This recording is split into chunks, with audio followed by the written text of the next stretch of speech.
يفتحوا الواقع عادي. صار زارات. هاي المرة راح نستخدم زارات 2 حتى شوي نصعبها.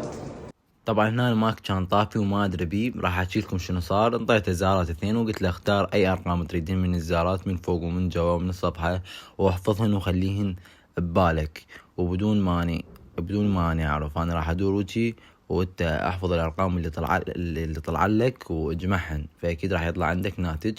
فهنا الولد اختار رقم وحفظهن وجمعهن وطلع عنده ناتج. تمام. اختاريت ارقام عشوائيه، اوكي، جمعت الفوق وجمعت الجوا، طلع عندك ناتج، صح؟ هذا هو الناتج، قوله بينك وبين نفسك، قوله 14 صح.